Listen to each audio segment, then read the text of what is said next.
मावळ तालुक्यातील कुंडमळ्यात इंद्रायणी नदीवरील जीर्ण पूल कोसळून चौघांचा मृत्यू, एक लहान मुलाचा समावेश। पूल 30 वर्ष जुना असल्याची माहिती।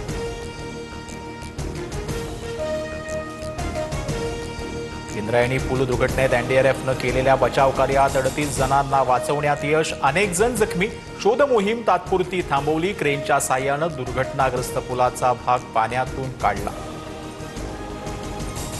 विभागीय आयुक्त तहसीलदारांशी मी संपर्कात, सर्व यंत्रणांना अलर्ट मोडवर ठेवण्याचे आदेश, मुख्यमंत्री फडणवीसांची माहिती।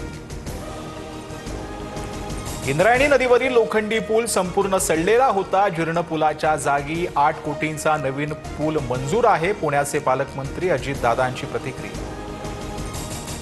कुंडमळ्यातील पूल जीर्ण झाला होता। ग्रामस्थांकडून वारंवार नवीन पुलाची मागणी होत असताना लोकप्रतिनिधींनी ती धुडकावली। प्रशासनाचा हलगर्जीपणा घटनेच्या मुळाशी, सुषमा अंधारेंचा आरोप। जिथे पाण्याचा प्रवाह जास्त अशा पर्यटन स्थळावर न जाण्याचं आधीच आवाहन केलं होतं।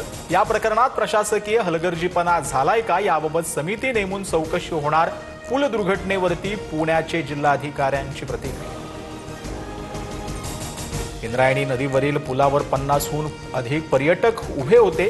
पूल पादचारी असताना काही दुचाकीही येत जात होत्या। गर्दीचा भार या जीर्ण झालेल्या पुलाला पेलवला नाही।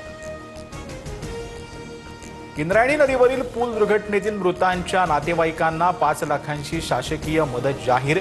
एका पर्यटकाला सुखरूप बाहेर काढलं, पुणे जिल्हाधिकाऱ्यांची माहिती। पंतप्रधान मोदींसह अमित शहांची मुख्यमंत्री फडणवीसांसोबत फोनवरून चर्चा। मावळ पूल दुर्घटनेची माहिती घेतली, तर अमित शहांकडून ट्विट करत संवेदना व्यक्त। कुंडमळ्यातील पूल दुर्घटनेची सखोल चौकशी होईल, कुणालाही पाठीशी न घालता दोषींवर कठोर कारवाई केली जाणार। उपमुख्यमंत्री एकनाथ शिंदेंचं आश्वासन। सर्व जुन्या पुलांचं स्ट्रक्चरल ऑडिट होणार, उपमुख्यमंत्री शिंदेंच्या मुख्य सचिवांना सूचना। घटनेची पुनरावृत्ती टाळण्यासाठी खबरदारीच्या सूचना। इंद्रायणी नदीवरील पूल दुर्घटनेबाबत शरद पवारांसह राहुल गांधींकडून संवेदना व्यक्त। पर्यटन विभागानं आणि जिल्हा प्रशासनानं सर्व पर्जन्य पर्यटन स्थळांबाबतीत अधिक जागृत राहणं गरजेचं, शरद पवारांचं आवाहन। प्रभाग रचनेवर बारीक लक्ष ठेवा, महायुतीला फायदेशीर ठरणारे प्रभाग करण्याचा प्रयत्न झाल्यास तो हाणून पाडा। नवीन नोंदणी होणाऱ्या मतदारांची पडताळणी करा। शाखा प्रमुखांच्या बैठकीत उद्धव ठाकरेंचे आदेश। मालवणमधील शिवरायांच्या पुतळ्याच्या चबुतऱ्याची जमीन खचल्याचा प्रकार समोर। सार्वजनिक बांधकाम विभागानं जमिनीला पडलेलं भगदाड बुजवलं। पुतळा किंवा चबुतऱ्यावर काही परिणाम झाला नाही, बांधकाम विभागाचं स्पष्टीकरण।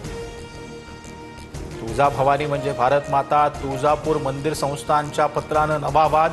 तुळजाभवानीचं महत्त्व कमी करण्यासाठी असा उल्लेख केल्याचा पुजाऱ्यांचा आक्षेप। देवीच्या मुख्य रूपाप्रमाणे शिल्प उभे करण्याची मागणी।